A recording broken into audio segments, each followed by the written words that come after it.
Ever heard the saying, he who controls the media controls the minds of the public? It's a bit dramatic, sure, but also kind of true. Think about it. Most of what we know about the world, especially stuff happening far away, comes from the news. We're talking TV, websites, social media feeds, the whole shebang. But what if those sources aren't giving us the full picture? What if they're showing us a carefully curated version of reality designed to benefit someone else? Now, I'm not talking about some conspiracy theory here. This is about understanding how power works in the information age. The media doesn't just report the news, it shapes how we think about the news. And guess what?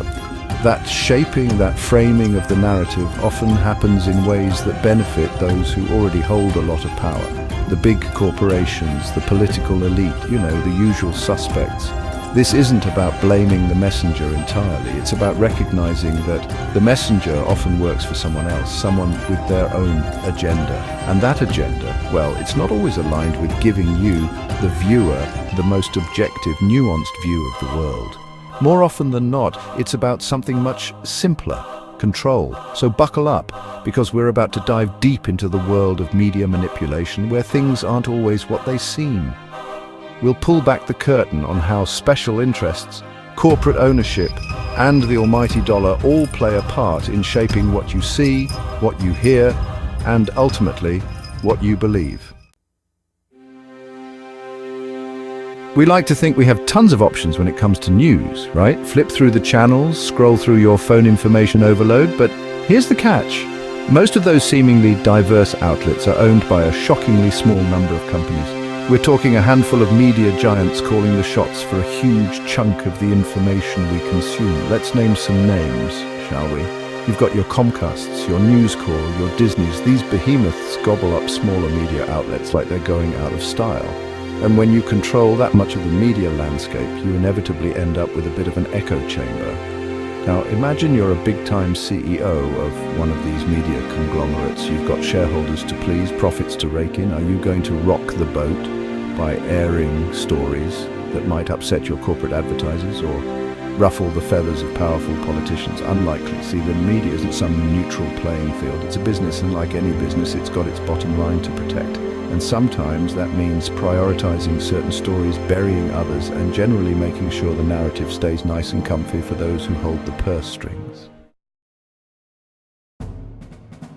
Let's talk about those few companies we mentioned earlier. How few are we talking? Try 5. Just 5 corporations control a staggering amount of what you see, hear, and read. Comcast, News Corp, Disney, Viacom CBS, and AT&T. These aren't just companies, they're empires of information, each with its own sprawling network of TV channels, websites, publishing houses, and more. Think about that for a second. The vast majority of news and entertainment funneled into American homes comes from a group smaller than a basketball team. And let's be clear, these aren't exactly beacons of journalistic integrity. They're multinational corporations with a vested interest in maintaining the status quo, a status quo that just so happens to be very, very profitable for them. So when these 5 giants control the narrative, who benefits? Well, for starters, themselves. They get to decide which stories get told, how they're told, and which voices get amplified or silenced altogether. And spoiler alert, they're not exactly incentivized to bite the hand that feeds them. This concentration of media ownership creates a dangerous imbalance of power. It allows a select few to shape public opinion, influence elections, and even dictate cultural trends.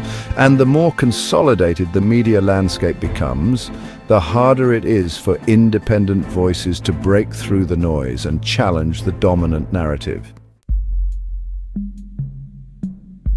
Now, let's be clear, media manipulation isn't always about blatant lies or censorship. It's often much more subtle, more insidious.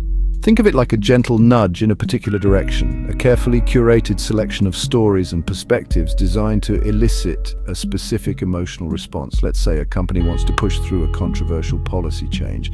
Do they come out and say, this might hurt some folks, but trust us, it's for the best? Not likely. Instead, they'll work with their media allies to frame the issue in a way that benefits them. Maybe they'll focus on the potential economic benefits, downplay any negative consequences, or even discredit their critics. The media can influence us in countless ways, often without us even realizing it. The choice of words in a headline, the images they use, the experts they choose to interview, all of these factors contribute to shaping our perception of an issue. It's like a magician's sleight of hand, diverting our attention away from the bigger picture.